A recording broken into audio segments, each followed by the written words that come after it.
Welcome into another year of NFL division breakdowns. I got Yanni back with me after a long hiatus from football. And we got thumbs up. How's it going, Yanni? It's going good, man. It has been a long hiatus. We're about a little over the halfway mark to getting back at it. How you doing? I know. I'm doing well. I'm just I'm excited to at least talk about football, even if I have to wait a little while to watch it, So Agree. Well, let's dive right in. We're going to start off with the NFC East. We'll be going through all 8 divisions in the coming weeks. But we're going to start out with a division that's been fun in the past, and I think there's some interest here this year. I'll go in alphabetical order, so the Dallas Cowboys, the team formerly known as America's team, gets to go first. Last year, the Cowboys won the division 12-5, and this year their over-under is set at 10.5. It's plus 118 to the over, so shaded to the under a little bit there. And division odds right now are plus 130. We're kicking it off with the Cowboys. How do you think this team looks this year, man? Well, I'll say this about the NFC East as a whole, just to kind of start off. As we do these division previews, I feel like this is the one division that hasn't necessarily altered a whole lot year over year. I was kind of looking back at last year's notes preseason, and I'm like, there's a lot of similarities. And I think the Cowboys fall into that as well when you look at that there. And of course, we know a lot was made about the fact that they didn't do a lot in the offseason. I mean, they were one of the quieter teams, certainly in free agency there. I think they had a nice draft in terms of drafting for need. I always hesitate to say whether a team had a good or a bad draft because we don't know how these guys are going to end up. But, Totally. I think they definitely address some positions of need. I mean, I like how they tried to kind of revamp the offensive line. I mean, obviously Tyron Smith is older and out now, and, kind of trying to get back to what got them relevant again, which was the strength of that offensive line. Now, again, how good they're going to be, time will see. But I think this team overall, I got to tell you, and it could be bitterness. They cost me a lot of money last year because I was on the Eagles, pretty heavily on the Eagles. And, also, at the end, the Eagles kind of cost us some money by falling apart at the end of the season, too. I should say the Eagles cost us the money. Yeah, You're right. The Cowboys didn't help, but the Eagles kind of did us in. Yeah, for sure. But, when I look at this here, I think the market is spot on with where they have the Cowboys here. I mean, I think that they are in play. I think they're certainly in play in the division. I think they're in play in the NFC as a whole. But I also cannot see this team elevating any further than they've been the last 2 or 3 years, right? It's like you see signs of them on offense. You see signs of greatness on defense. You see games where they look fantastic. And then it's like you see what happened against the Packers in the playoffs, right? It's like, this is kind of what this team is, I think. And there's nothing that leads me to believe when I look at this team that they've done anything that's going to propel them any higher. I mean, you could play the consistency card. You could play things like Dak Prescott potentially playing for a new contract. As of recording this, CeeDee Lamb doesn't have a new deal yet, which, by the way, he's going to get paid based on your guy, Justin Jefferson, today. I just saw that like an hour before we started recording here. Holy cow. Yeah. Good for him. A little bit of money. Good for him. And I mean, obviously good for your Vikings to keep him around and not have to worry about him bolting. So that's good. But anyways, getting back on track here, I think when you break Dallas down, there's a couple things I look at here. Where's the running game on offense? That offensive line is going to have to be really, really good for this team to run the football because, quite frankly, getting Zeke back is a nice nostalgic feel, but I don't think there's a whole lot there. I mean, maybe he'll help in the red zone a little bit. Tony Pollard struggled a little bit in the red zone last year, but is Rico Dowdle, is he a guy that's, going to carry the load there? I don't know, And, I also, on the offensive side, the other thing that I don't love on this team is after CeeDee Lamb, and I'm a Brandon Cooks guy, but after CeeDee Lamb, I feel like they could be, a team where if you can kind of figure out how to neutralize Lamb a little bit, where does the offense come from at that point, And again, I'm a Cooks guy, but at this stage in his career, can he still get downfield? I mean, we'll see. And then just really quickly before I give it over to you, when you look at the defense there, it's got some big names on it. We know that there. It's Right. got some guys that can play like DeMarcus Lawrence and Micah Parsons there. But you look and you see some guys that are maybe a little bit older. A guy like Eric Kendricks there, another one of your old guys there. I mean, he's getting up there in age. Right. And I think that even though that secondary is very deep, they've got good players across the board there. I think it's overrated. I mean, I'm not a Trayvon Diggs guy. I mean, I know he had a lot of picks the year before, but he's coming off of injury. I wasn't really a big Deron Bland guy. I mean, obviously he had, an incredible year, but it's like, how much of that is going to repeat? I mean, is he going to have half a dozen pick sixes this year? I was going to say, you don't think he can go on like an 8-game pick six streak this year? It's like there's got to be a little bit of regression to the mean on that. So I guess to sum up Dallas, in my opinion, is here's what you got here. You've got an offense that should be pretty good, a defense that should be pretty good, but how great can this team be? I just don't think they can be that team that can get hot, be great, win a lot of games. And the other thing too with this team is they've proven they got to play at home. When they go on the road, they're not great, and granted, they were a little bit better at times last year, but at the end of the day, it's like if they can't get home field advantage, where are they going to be? So when you look at that, and I don't know, do you want to get into odds now, or do you want to kind of go for it, man? Go for it. I mean, I think they're pretty close. I think those division odds are good. When we talk about wagers, and I don't want to get ahead of ourselves here, but my favorite bet here is the first and second place finish with the Eagles and Cowboys again, because I don't think this division has changed drastically. Yeah. So, I like that there. You can obviously get plus money on that. I think I saw it up to plus 145, maybe even higher on that. So, I mean, there's some opportunity to bet this Dallas team, but I don't know. Overall, I think they're a second place team. I think their win total is probably right where it should be. You said shaded to the under there at 10.5. Yep. I mean, I have them around a 10-7 type team. So yep. I think the market's pretty spot on with them. We're going to do this again. I'm sure we're going to run into some spots where we're going to disagree, but I have them written down for 10 wins is what I think as well. And a lot of what you said resonates for me. I've probably said this before, but you said something a year or two ago now that's always stuck with me. You said everybody gets better in the offseason. The question is how much better. But I look at this Dallas team, and I actually think I don't know that they got better. Right. I mean, Michael Gallup wasn't great. Tony Pollard didn't play well last year.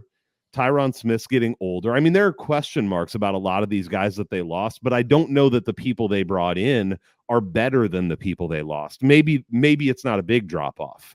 I do think bringing in Mike Zimmer to replace Dan Quinn, that's a decent hire. As a former Vikings guy, I didn't always love him as a head coach, but he's a good defensive coordinator. And so I think that's good. And I think that defense will continue to be strong. But you already pointed to the inconsistency home and away. It was astounding. I mean, them in Cleveland, down the line, we'll talk about Cleveland too, but it's the same thing. How do you trust a team that has this awesome defense that goes on the road and just gets beaten down sometimes? It's hard to trust that. I think a lot of this offense comes down to the offensive line. And you talked about that already. I think they're going to have to be able to run the ball because I don't believe in Dak a lot. I think CeeDee Lamb is good. I think Jake Ferguson is a fine tight end. He's a decent receiving option.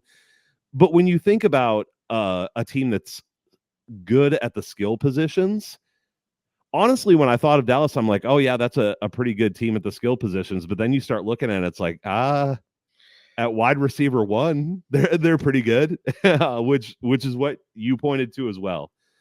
The other thing that I have with the Cowboys is I have them, the strength of schedule that I do, I have them as 9th in the league, and I have that as the hardest schedule in this division. And I think in a race that's close with them and the Eagles, and we'll get there, I actually think there's maybe a little bit of improvement from the bottom teams in this division this year, or at least the potential for it.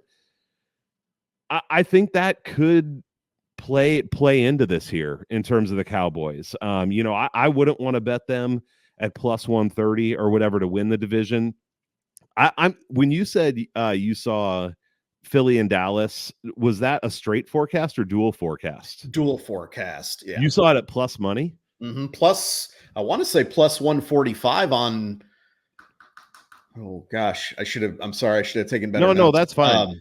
Yeah, I'm pretty sure it was plus money with the straight forecast, or I'm sorry, the dual forecast. Okay, because I bet it at minus 120, which was the best I could find. Oh, wow. So if you see it at plus 140, definitely I, should I'll put that be, out there. I mean, definitely. I mean, but I'll be honest. I mean, I think that's why that jumped out to me I mean, that seems like Oh, that's such, a great line. yeah. And I mean, I find it, anything can happen, right? We could have a Yep. Prescott injury, whatever. But I just don't think that, even though you look at a team that we'll get to here, I'm sure in a second, in the Commanders, and they seem to be at least going in the right direction. The Giants should have, some more luck on their side this year that should make them a little bit better. But I still just don't see those two teams leapfrogging. So I mean, if you can get a dual forecast with them, even at a price that you've got there, I mean, I don't know. I think it would take something like a Dak Prescott injury, I think, to disrupt that, honestly. Yeah. And even if he gets hurt, this is one of the things I've been thinking about this year is it obviously if a team loses their starting quarterback for the whole season, most teams that's a death Right, nail. But right. I've thought for what teams could they lose a starting quarterback for 3 or 4 weeks and be okay?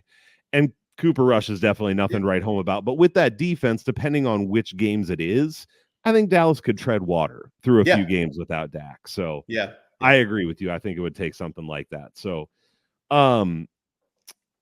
okay. Anything else on the Cowboys before we move on? The only thing I'll add here, from a betting perspective, and I haven't had a chance, honestly, to pour over a lot of the player props and season futures and that, but I do like Dak's yardage total over. Okay. And my reasoning for that is pretty simple. I don't think they're going to be able to run the football. Mm. So, I think they're going to kind of be forced to throw. So even in early downs, it could be short passes, that kind of a thing.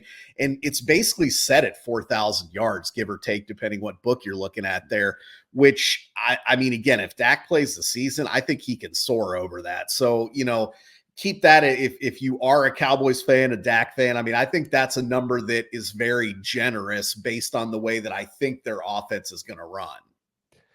Along the same lines, I haven't looked this up, and I'm sure the numbers are low, but I think it would be interesting to look at the unders for the running backs in terms of rushing yards too, because I think about Tony Pollard and how dynamic he was 2 years ago, and then last year he was asked to carry the whole load, and he struggled so much.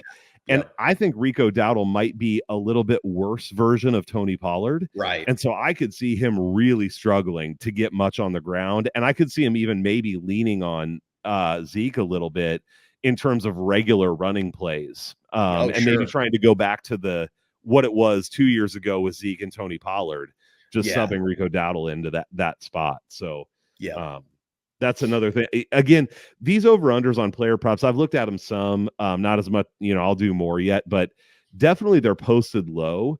But I do think you have to identify these spots where, if a player is likely to be around a total or under it to start with, and then there can always be an injury or something like that too. Those are the places to look for the unders. So, all right, well, that's the Cowboys. Next up, let's move on to the New York Giants, who were 6-11 last year, and this year their over/under is 6.5. This also is shaded to the under. It's plus 125 to the over and minus 135 to the under are the best lines I saw. And then best odds to win the division are plus 1,000. How much money are you throwing on plus 1,000, Yanni? Zero. And I mean, I will say this. You mentioned their win total at 6.5, which is pretty much where it seems to be everywhere. I think they do get over their win total this year. And I'm not a big Giants fan.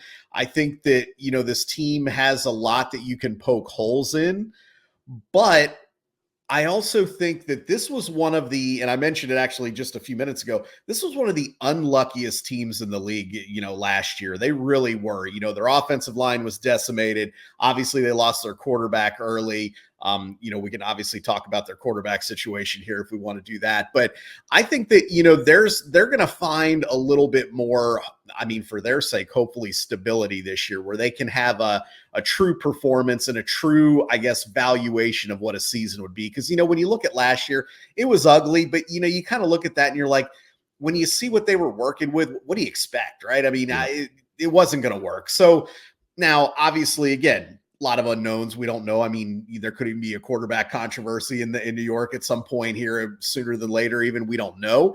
But I'm not a Daniel Jones guy, but I think he gives them a chance to win.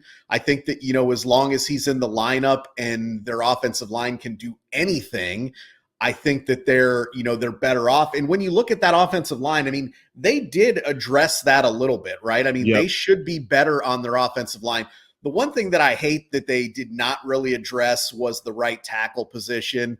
Evan Neal was arguably the worst right tackle in the league last year. I mean, I think you could argue that he was. So he can't be any worse this year. He can't, but you would have liked to have seen them, maybe address that a little bit and say we're going to bring some competition in here. But maybe he'll be a little bit better. I don't know. Maybe by having some extra, beef in the rest of the offensive line, maybe they can add a little protection to his side, whatever that looks like.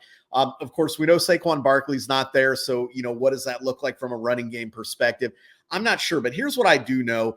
They have some speed at the wide receiver position now. They have a quarterback that can run, and their offensive line should be better. I think Darren Waller right now is a question mark. I mean, at this point, we don't even know if he's going to be on the team. I mean, who knows there? But I think overall, this offense is good enough to keep them in games. Now, they're not going to be a 30-point offense that, runs teams out of the building. I don't think anybody sees that happening. But I also don't think they're going to be inept like they were last year. I mean, last year they were essentially, they just couldn't move the ball. They couldn't score. I don't think that'll be the case. I think they can at least, put some points on the board, keep the defense from being on the field the entire game. And if Brian Dable can kind of get that creative offensive magic back there, I think we could see one of the better improvements on an offense in the league year over year. So, I mean, if you're a Giants fan, I think that's encouraging. Defensively, I actually really like what they did defensively as well. I think that, when you pair Brian Burns with Kayvon Thibodeau on the other side there, you potentially got a two-headed monster pass rush there on the edges. And, we know Dexter Lawrence is solid in the middle. They brought in one of my old guys, Jordan Phillips there, he can actually rush the passer. So, I mean, when you look at that, one of my favorite signings of the entire offseason, they got Jeremy Chin at safety there. Or no, I'm sorry. He went to the Commanders. I'm sorry. I'm checking my notes here. But regardless there, I like the defense and what they did, bringing in some beef there on the pass rush. So you kind of look at this and say, again, is this team going to be great? No, I mean, I don't think they're going to contend again in the conference or the division. But do I think they can be an 8-9 team that's kind of hanging around there, fighting to get into the wild card? I do. I don't think they're going to get there. I mean, I think, you're probably going to need 9 wins at least to get into the wild card there. And I don't think they're going to get there. But could they win 7 or 8? I think they could. So I think that 6.5 mark, I think that is a little bit low just because, again, I think this team is going to be one of the more improved teams year over year. Yeah, I agree. I have them written down for 7, but I think there's upside beyond that. Some of the things that you already said, but it's interesting to me how 2 years ago when Brian Daboll came in, everybody was lauding him, Coach of the Year candidate, like so excited. And then last year, they struggled all year. You know that you're in trouble when you're just hoping Wan'Dale Robinson can come back. Like, if that's your hope, you don't have many weapons. And so, yeah, it was a rough year, but I feel like now a lot of people have like flipped the other way of not, should Brian Daboll even be there or something? And I think he's still a good coach. And I think if they can stay healthy, one of the things that I like that they did overall is they just added a lot of depth, especially on the offensive line. To your point, maybe they didn't shore up every position. They clearly didn't shore up every position. But when you go through some of their signings, they signed some backup linemen too, which it's like, okay, it's not that exciting, but also if someone gets hurt, at least you have a real NFL lineman who could step in and at least play okay. And I think that's a big deal. I mean, I'm not a Daniel Jones fan, I wouldn't say, but any quarterback that has no time to throw the ball and kind of gets skittish and is running for his life all the time isn't going to be able to be very effective. And I think that Daniel Jones, if that line can hold up a little bit better, can be more effective. Another thing I'm interested to see is you talked about Saquon Barkley leaving, and I actually will get to this. I like him on the Eagles, and I think Saquon Barkley's a great back. But I saw this with Adrian Peterson in Minnesota for a lot of years, where when you have one player who's kind of head and shoulders above everybody else, you start to feel like you have to get him the ball on every play. And that's the way it felt sometimes with Saquon, is just like, hey, I know that they've got 14 guys in the box, but let's just hand it to Saquon anyway and see if he can do something. This is part of why I like what's possible in Philadelphia, is he might actually get a yard or two downfield before he gets hit. Taking that off of the team, obviously it's talent leaving, but they filled in okay at running back. I mean, it's Devin Singletary, Tyrone Tracy, who's a guy, I got a kid at Purdue, so I watched some Purdue football. Honestly, I'll be interested to see if he can hack it in the NFL. He was a fun back, and granted, that's bad Big Ten football, so maybe he'll be terrible in the pros. But I'm just saying, like, they filled in with pros there who aren't as talented, but they're also not going to feel the need to get him the ball all the time. Right. If anything, they're going to try to push the ball to Malik Neighbors, which he's got speed and he's got talent, and that's something that the Giants were missing. To me, the exciting thing for them is you've got like Wan'Dale Robinson, Jalen Hyatt, a guy who I actually feel pretty high on. If they could just get him the ball, I think he can stretch the field. They've got Isaiah McKenzie now. Allen Robinson, not excited about him, but he's a professional receiver who could be your fourth guy. Like, if all those guys can stay healthy, now you've got a guy like Wan'Dale Robinson who can be the third option, working out of the slot and stuff. And I think he actually can be really good in that role. He just isn't very good when he's your number one receiver and you're throwing him the ball 2 yards behind the line of scrimmage every time. Yeah. So I feel hopeful for this offense. I think I'm with you. I'm not saying, oh, they're going to be amazing. But I will say, like, Dak's proven to be better than Daniel Jones. The Cowboys line is better than the Giants line, and those are both big deals. But beyond that, I'm like, man, depth-wise, I might actually take the Giants guy. I mean, yes, CeeDee Lamb's the best skill player out of all of them there, but depth-wise, I might take what the Giants have.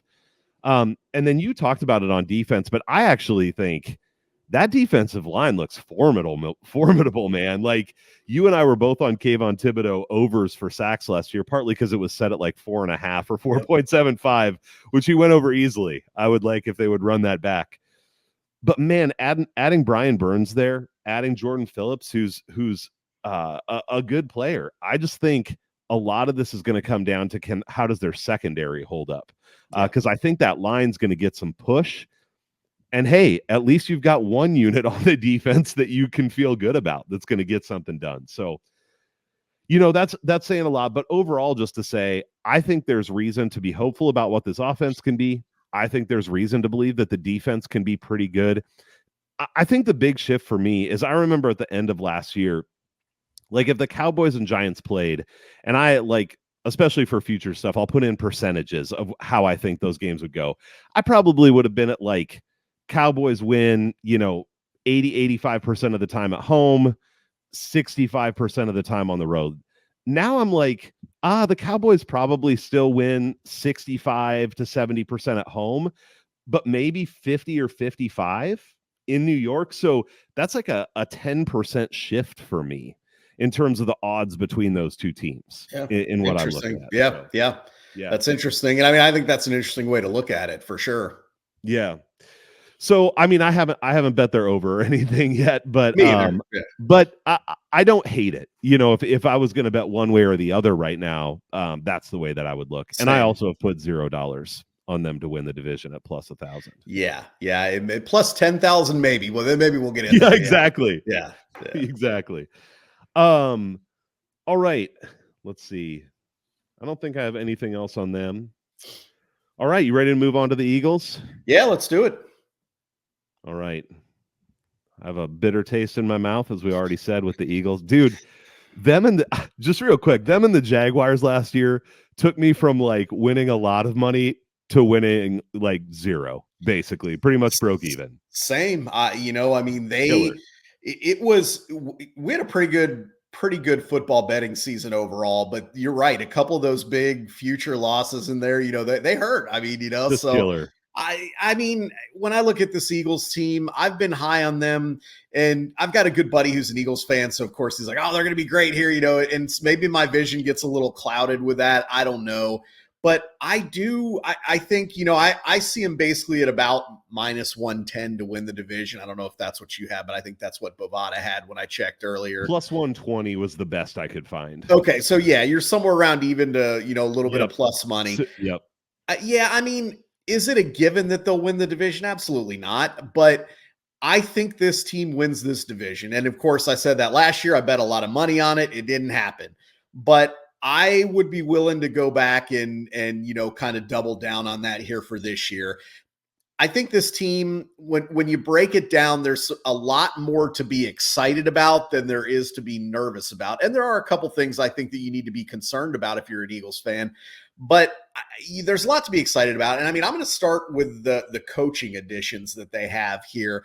I think that bringing in a guy like Kellen Moore and Vic Fangio on the defensive side of the ball, I think that's big. And, really, I'm not a Nick Sirianni guy, and I don't know if the locker room is a Nick Sirianni guy. I don't know, because we saw that just kind of fall apart in the second half of last season, or down the stretch last season. But you wonder if a veteran guy like Vic Fangio can kind of rally that defense. And I know he didn't really get to do that in Miami, but they were starting to put some things together, and then they got ravished with injuries and whatever. But I think that he can do some things with that defense. And then I think I really like what Kellen Moore, and I'm not going to say that I'm a big Kellen Moore guy either, but I think he, with this offense, can do some really interesting things potentially that maybe they weren't doing. And I thought that last year they had one of the least creative offenses that you would see. I mean, it was very, I don't know, it was almost too predictable, not a lot of variety. Shout out if anybody watches Brett Coleman or follows him.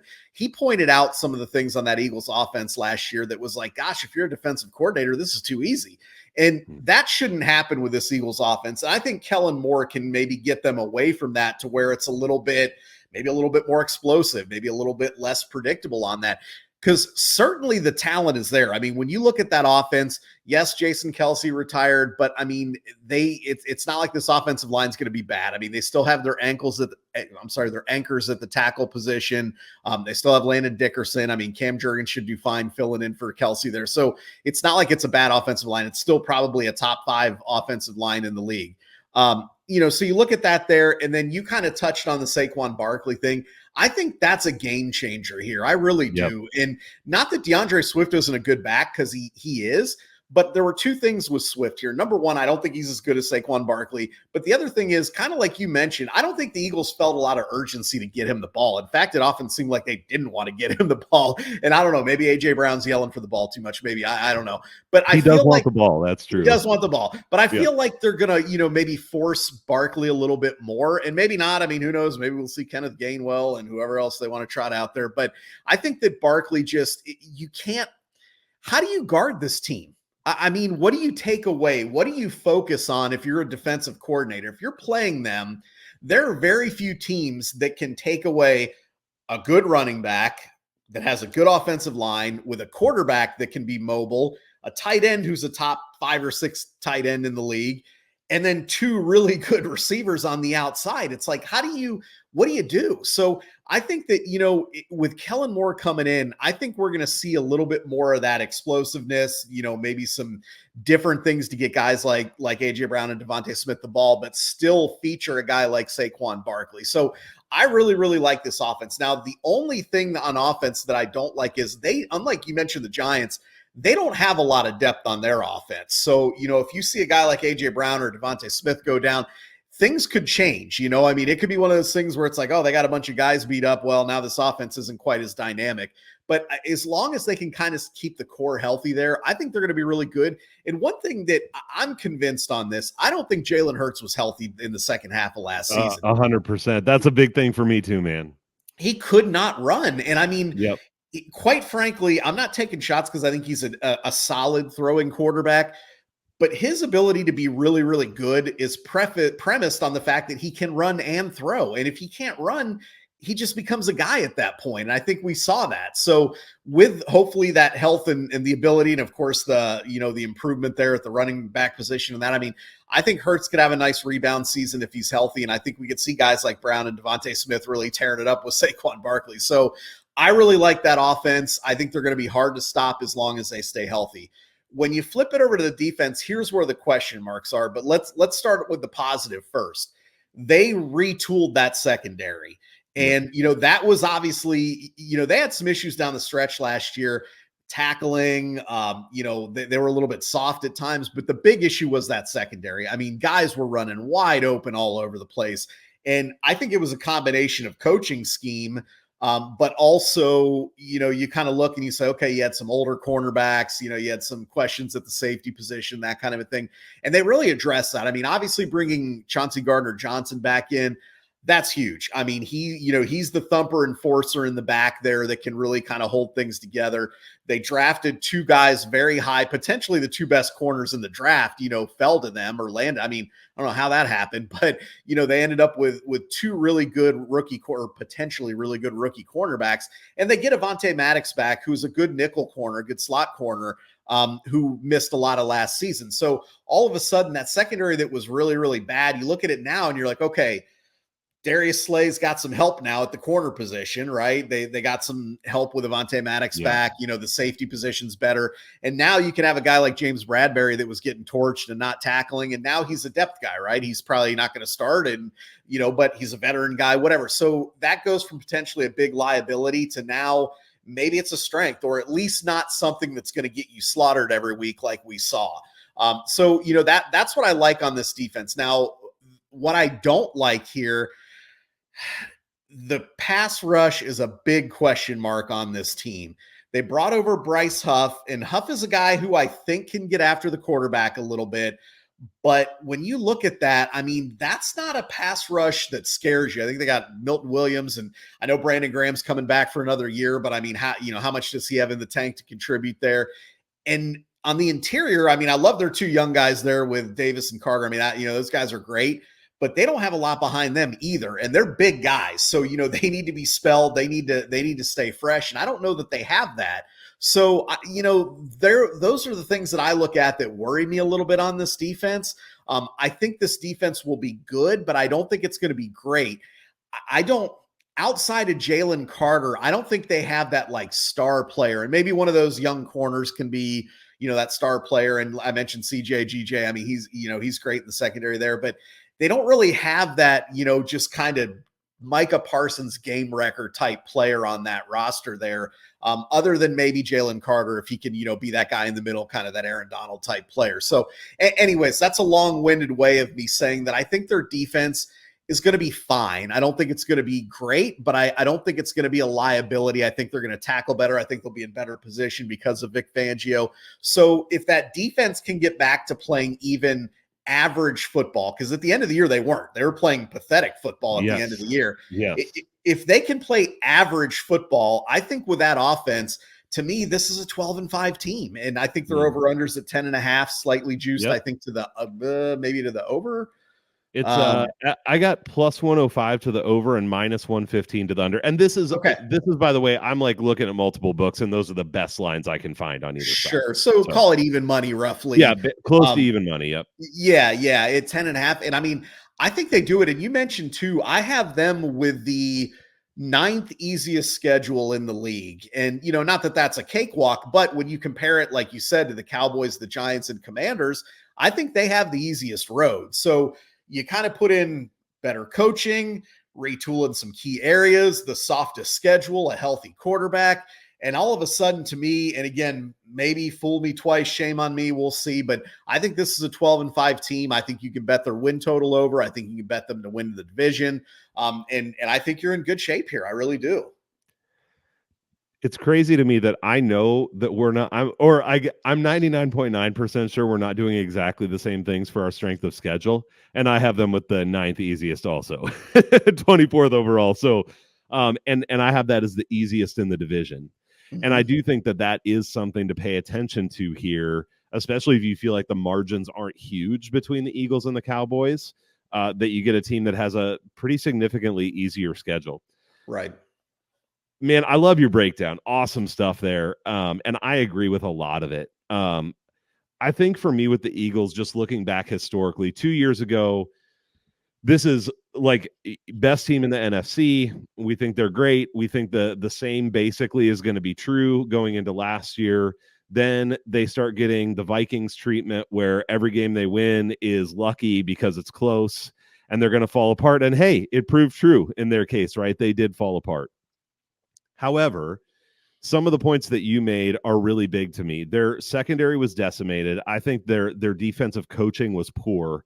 I think Vic Fangio is a stabilizing force. Like I don't know that he's the most like dynamic or creative defensive coordinator that you're ever going to get, but he's not going to come in and fuck it up. Like he's going to stabilize things. And I think that they've got a lot of seasoned professionals along with some of those dynamic rookies you mentioned, which I think is really great pickups that they made there with Cooper DeJean and what's the other? The Quinyon Mitchell. Yeah. So agree, like great pickup. So that's huge. And then also Jalen Hurts. So I agree with you about Jalen Hurts being hurt, and I think that was true. And I think for him, it's even a bigger deal than it is for a lot of other quarterbacks. Watching him down the stretch last year, when he couldn't run anymore, even when he tried to run, it didn't work because I think he was probably hurt. It felt like his accuracy went out the window passing as well. And so I felt like they were stuck not being able to run the ball, not really being able to throw the ball effectively, where previously, if you look back, he had been a good passer. And, you know, he and A.J. Brown had a really good chemistry, like things really clicked. So I'm interested to see this year, do we get, if Jalen Hurts is healthy, do we get that back again where you've got a guy that's dynamic running the ball, and that probably opens up some of the receivers a little bit more? And to your point, not only do they have good receivers at the wide receiver position, you've got Dallas Goedert too. And this is where, to me, you already mentioned it, but this is why I think Saquon Barkley is huge on the Eagles, and where I don't think the loss on the Giants is massive because of what we talked about earlier. Here, I think the pickup is massive. Because if you get a guy like Saquon Barkley who can get a little bit of space, so DeAndre Swift, I think he's a decent running back, but I think we're going to see huge regression from him this year. He looked fine in Detroit when he was there, but he wasn't a world beater and he could hardly get on the field because the coaching staff didn't really want to play him. Yep. I think he's one of those running backs that is average. And if you put him behind a great offensive line, he's going to look amazing because he gets the space to work and he's a professional running back. Saquon Barkley's been running most of his career with no space, getting hit a yard behind the line of scrimmage and still making something out of it. You put him in a spot where he gets a little bit of a head of steam up and he can see some holes. Man, I just think it's going to be huge, and I think that that's going to open things up for Jalen Hurts. What I don't like here, and this is a huge if, and it has to do with health, is I don't like that Kenny Pickett is their backup quarterback. If Jalen Hurts does get hurt again, or, you know, then it's like he's forced to play because their backup probably sucks. I mean, we'll see. Maybe getting him in a new situation could help him some, but I don't feel high on him. So at the end of the day, we could go through every team in these breakdowns and say, ooh, if this guy gets hurt or if that guy gets hurt, and especially the quarterback, right? Right. But with a running quarterback, I just feel like we're upping the chances a little bit that it could happen. I like the defense here. To your point, maybe it's not going to be I think it's going to be a pretty good defense, actually. And I like what you said about the fact that they've got some depth, especially in the secondary. You nailed it with we'll see what they can do in the pass rush. Hopefully Fangio can scheme some things to at least get some pressure. So I'm kind of with you, man. I did have them written down for 11 wins, though. If I get into percentages, I'm at like 11.4 something. So I rounded down for this. I could see this team winning 13 games, though. Mm-hmm. Like, I just think, is this the same team that we saw them be 2 years ago? Maybe not quite, but maybe. In fact, their offense might be better now. Is it the team from last year that fell apart? I don't think so. I just think they're better than what we saw last year. So I bet that dual forecast, but I am actually considering putting some money just on the Eagles to either their over and or their division as well, because I think they win the division. Yeah, we're definitely aligned there. I mean, If they burn me again, I swear, if we're sitting here in 12 months and I tell you that I'm betting the Eagles, if they burn me, they just slap me. But I'm willing to go back to the well with it. And look, for a good chunk of last year, even it still looked pretty promising. It still was like, hey, they're going to win this Totally. division. They're going to, and I again, they mean, you fell could say apart. they should have had it, basically. I They should mean, have. I mean, it they took a should have pretty won epic that. Yeah. collapse. So yeah, I mean, I'm willing to go back to the well on over 10.5 or the division again if the price, if the price is right. Yep. All right. Before we go on to the last team here, and we got a couple fun things after the last team we're going to throw in as well this year, but do just want to say we're not trying to spend a lot of time doing commercials, but check out bigtastysports.com, betcrushers.com. Yanni and I are both going to be doing a lot of different content. Also, subscribe to this channel. He and I are going to be doing all the division previews. And I'm sure we'll have some guests and different things, but also breaking games down all the way through the season. So subscribe now so that you can check all of that out. All right, we move on to the last team in this division, the Washington Commanders. 4-13 last year. Riverboat Ron is no more. Jaden Daniels has been brought in to save the franchise. Sam Howell will be throwing interceptions for someone else from this point forward. Over under here of 6.5 as well. This is about even money on either side of that 6.5, and the best odds to win the division plus 1,000, just like it was for the Giants. So what do you think about the Commanders? Yeah, when you look at the odds, they're, as you mentioned, very similar to the Giants. We talked about this literally a year ago. There's some things to like on this Washington team, but I think as we talked about maybe the Giants taking that step forward, I don't know that Washington's there yet. And I know a year ago, I said, when I looked at this Washington team, I said, hey, there's some pieces here. The cupboard's not bare, but we have a question at the quarterback position. So I said, maybe we're a year away, right? Maybe we need to see Sam Howell get some experience and, or whatever. And well, he did, but that he's gone. So, now we're into the Jaden Daniels area. And I feel like it's the same thing. It's like next year, right? Like we need to wait. Now, could Jaden Daniels come in and be that electric guy that comes in, a la CJ Stroud or something? Like, sure. I mean, anything's possible, but I think sometimes we get blinded when we see a guy like CJ Stroud come in. We're like, oh yeah, these rookies can come in and what? That's not normal. I mean, they all do that. Yeah, right. That's what we say, right? But then it's like, we know that's not normal. So the likelihood of Jaden Daniels coming in and repeating something like that, it's not high. And that's not to say he can't be a great quarterback in the league, but it's probably going to take him some time. And I think that's when you look at this team, you start saying they're still a year or two away because of the quarterback position. And who knows, Jaden Daniels could end up being the best quarterback in this division in 2 years. We don't know. But as of today, he's number 4. I mean, out of the starters, I mean, we've seen nothing from him at this point, and that includes me putting Daniel Jones ahead of him. So, and again, he could leapfrog him for sure. But right, sure. Right now, he's unknown at the quarterback position. So you look at some things they did. They retooled their offensive line, which definitely needed to happen. I mean, I felt like Sam Howell could, and I still think Sam Howell could be a decent quarterback in this league. You mentioned it, though. It's like kind of like with Daniel Jones. It's like when a guy's running for his life, I mean, what do you expect? I mean, I thought Howell actually played decent considering what he was dealing with. So they did a nice job of at least bringing in veteran guys, kind of, you mentioned similar to the Giants, maybe not all pro type guys, but quality veteran guys that can come in and hopefully not get your quarterback killed, whether that's Daniels or Mariota or whoever ends up playing there. They're decent at the running back position. I think they're decent at the wide receiver position. I mean, we know McLaurin's a pretty solid player, even though he didn't do much last year. I still think Jahan Dotson's a good player out there. They brought a veteran in like Zach Ertz to help at the tight end position. That could be a good thing for a rookie quarterback. If Ertz can still get those 6-yard hitch routes and curl routes and things, and give the quarterback some help there.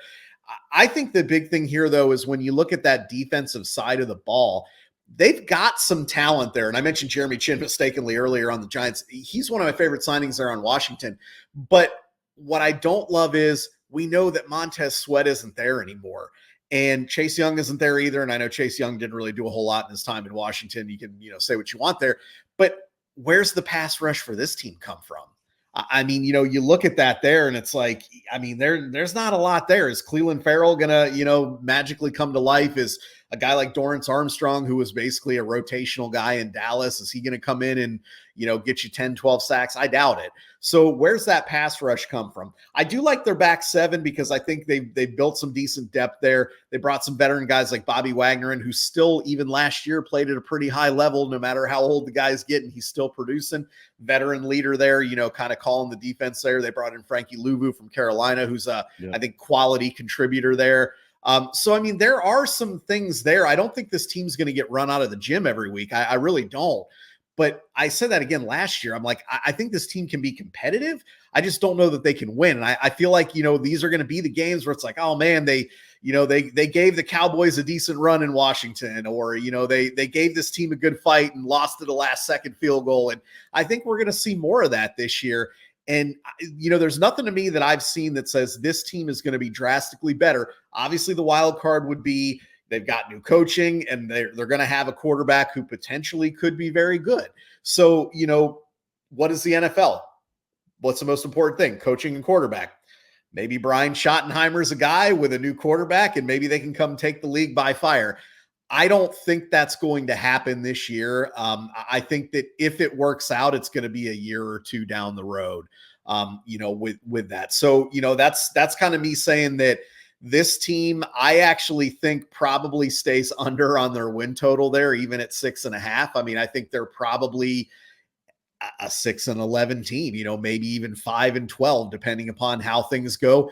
And again, I'll say it one last time. I've said it twice already. The wild card would be as if Jaden Daniels just comes in and absolutely lights it up. But I'm not counting on that. So I think this is a 5-6 win team. And I don't love them. I think that, there's some nice things to work with there and build on. And hopefully the culture that we hear about so much will change in Washington. I just don't think it's there right now. I hate that I have them written down for 6 wins. I needed to have some kind of big disagreement. Maybe we'll get to it next week. But I will say on this team, and what you said, I think alludes to the way that I look at them. This team feels very volatile to me, because on the defense, I do think your point is well taken of where the pass rush comes from, but there's quite a bit of talent on that side of the ball. I could see the defense being pretty solid. It feels like almost a flip of from the Giants, like the right. The defensive line versus the defensive backfield. But I like what they did at linebacker. I think that's a really solid group at linebacker now. I think that on the offensive side, this is another one of those. Maybe I think you're higher on Jahan Dotson. Maybe it's just because last year, there wasn't much there, but I like Austin Eckler coming in. I mean, I think Austin Eckler is probably closer to cooked than still good. However, I think that kind of back, putting him with Jaden Daniels, is a good fit compared to Brian Robinson, who's really a plotter. And I actually like Brian Robinson. Okay. I just like the fit of Eckler with Jaden Daniels. So I think if Jaden Daniels, and you talked about it, but if he can come in and be dynamic, if he can use his legs, if he ends up being a good player and ends up jumping over Daniel Jones, then I think this team could potentially even challenge for a wild card, because I think they've got talent across the board other than the offensive line, which is still an issue. However, at least it should be a better offensive line than it was last year. Right. But you've talked about this many times with people coming in, rookies coming in. I'm not going to count on that. I feel like you have to see it. And honestly, even if Jaden Daniels ends up being a great player, the chances of him being great in year one are not high. Honestly, what you want out of a guy like that in year one is to see enough from him to say this guy can be the guy. Right. And you'd feel good about that. The other thing I will say, and I don't put this all on Sam Howell. In fact, it'll be fun to talk about the Seahawks when we get there regarding Geno and Sam Howell. But Washington was -14 in turnover differential last year. You can't have a very good record if you're -14 in turnover differential. So to me, even if they could just take care of the ball and get to like somewhere closer to even in turnover differential, that's worth 2 or at least a couple wins just based on that, because it was so horrific last year. So this is a team that I really won't be betting, because I would lean toward them going under, but they just feel volatile to me. So I think I'll stay away for sure from this one. I think with a lot of times with a rookie quarterback, unless you have a really strong conviction, it usually needs to be a wait and see approach. I mean, Yep. you just don't know. Yep. Totally agree. So I also am not a huge believer in Dan Quinn, so that's another thing. But Yeah, all that's right. good call. Good call. Yeah.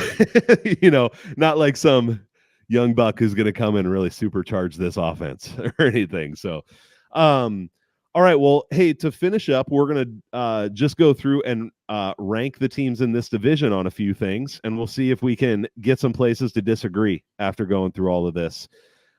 So first of all, we're going to go with the offenses. How would you rank? And this is, offensive line, skill position, the whole enchilada. How would you rank the offenses?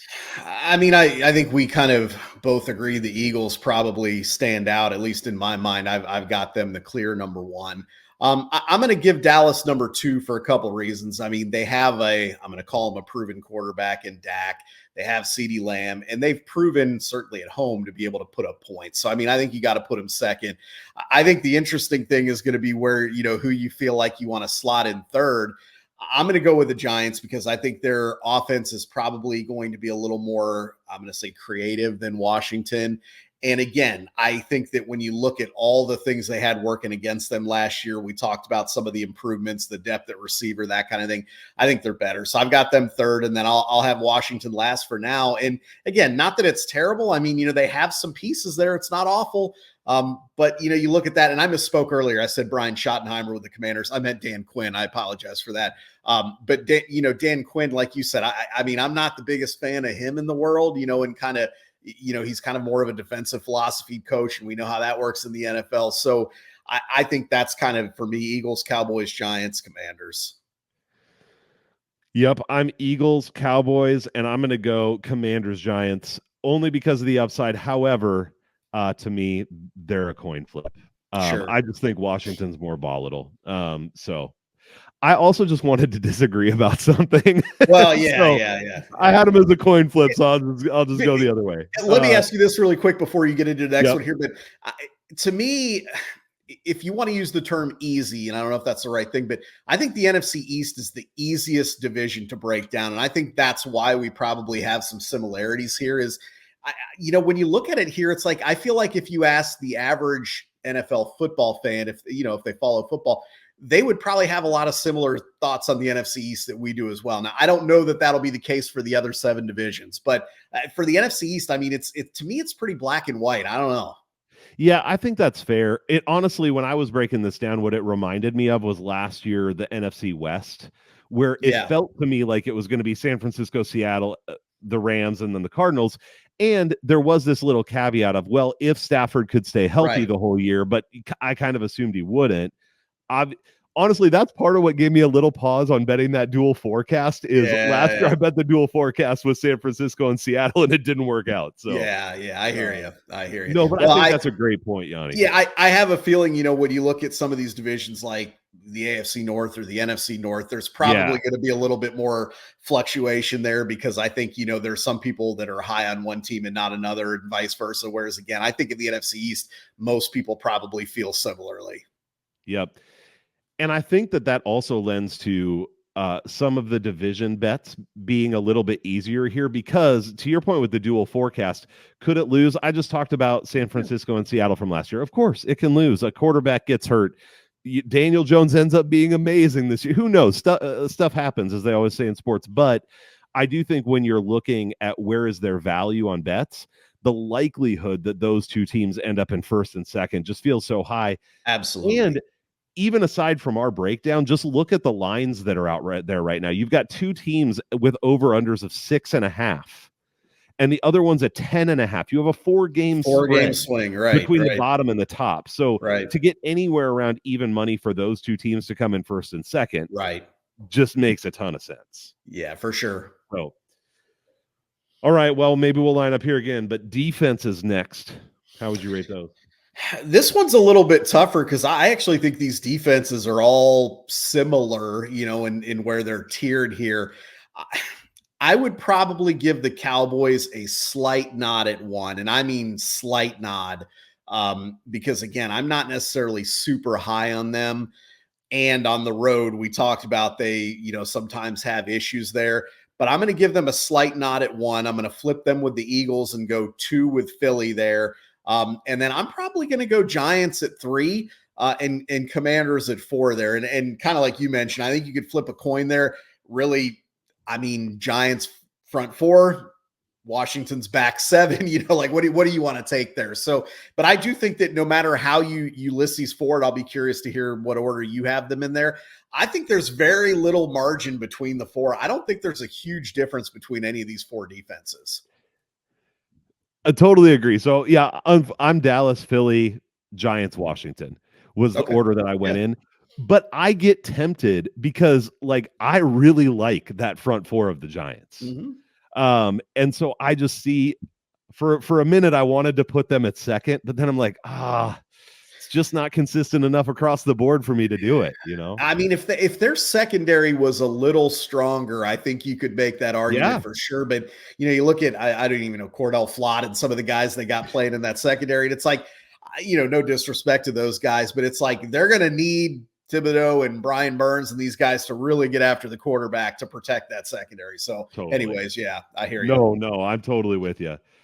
All right, we got 2 more. Next up, rank the coaches. Head coaches. Okay. Yeah. Coaches. I don't know that I'm super high on any of these guys, but I would actually take They're probably all 4th. They're really. I mean, if we were doing coaching staffs, this would be a little easier for me. If we're going individual head coaches, I want to make it hard, Yanni. I would probably take Brian Daboll tops. And, I just think that players really like him. They buy into his system, and he's a creative offensive mind. And I realized, like you said, I mean, he was basically on the hot seat with that organization a year after, being a darling coach. But I think if you're truly asking me who's the best head coach here, I think it's Daboll. I mean, I would probably go him first. I would probably take Mike McCarthy second. So hard now. It is. And I mean, I don't think McCarthy's the guy. I mean, he's won a Super Bowl. And when you look at that, I guess I'd have to put him second there. And then after that, I would probably go Sirianni just because he's kind of had some success there. And then I would go Dan Quinn last just because I think Dan Quinn to me is that quintessential retread coach guy that just finds a way throughout his life to be in the league and, whatever. Good defensive mind. He could do some things, but I think that's the order I'm going. And that's really hard because, I mean, I think Sirianni sucks. I mean, I really do. I think McCarthy sucks. I really do. So, but that's my order if I have to rank them. Oh, it's so funny, man, because I felt the same way when I was thinking through how I would rank these. I was like, I don't know. I thought putting Daboll at number 1 might be the hot take that got us to disagree, but that's who I had at number 1 as well. I just thought, like, here's the way that I thought about it. If I had to pick these coaches to go and coach the Vikings, who are obviously the team that I'm interested in see winning, who would I want? What order would I pick them to go coach the Vikings? And I would take Brian Daboll first. Next, I would take Mike McCarthy, because here's the thing. I feel like Mike McCarthy at his best can be one of those old school figurehead head coaches that if he can just leave the people to do their stuff and he has a good staff, he can kind of be the upfront guy, which isn't saying much. But like, if I had to pick, then it would be Sirianni. And Sirianni dropped down. Last year looked so dysfunctional for Philly. Yeah. And I'm a big believer in leadership, man, and in companies, on teams, whatever. And to see that team fall apart the way they did said a lot to me about Sirianni. Because there are other coaches who can have injuries and different things happen to their team and not have it all fall apart on them. So I probably would have had him second if we had done this before last year. And then, I have Dan Quinn last. I mean, I probably, if we had done it before last year, I probably would have had Sirianni number 1. But, that's like you said, I mean, when you heard some of the rumblings about that team and like you said, the culture and leadership there and just how they fell apart, it's like, how can you back that guy at this point? Totally. Yeah. Well, the last thing is going to be a little boring at this point because it was finishing order. But I think the only thing I'd be curious in is, do we both have it? Philly, Dallas, Giants, Washington. Yes. Yeah. Yep. Absolutely. If you like any of the long shot plays and you want to do an exacta, I mean, I think to me that's a very winnable. It's not easy to pick 4 in a row in the NFL in most Yeah. divisions ever. Yep. But I can tell you, I mean, if you want to take a long shot and play the exacta of those 4, I would play those 4, and I mean, I think it's very, very doable. Yep. And it's one of those that would probably be fun coming down the stretch because there's a decent chance that Dallas and Philly are somewhere close, and there's a decent chance that the Giants and the Commanders are somewhere close. So you can sweat it out a little bit that way, which is always fun. Absolutely. So, awesome, man. Well, that wraps the NFC East for 2024. Good to get back on the horse here, man, and we will be back with another division before too long. Nice to knock the rust off. Appreciate it. Absolutely. All right, see you, man.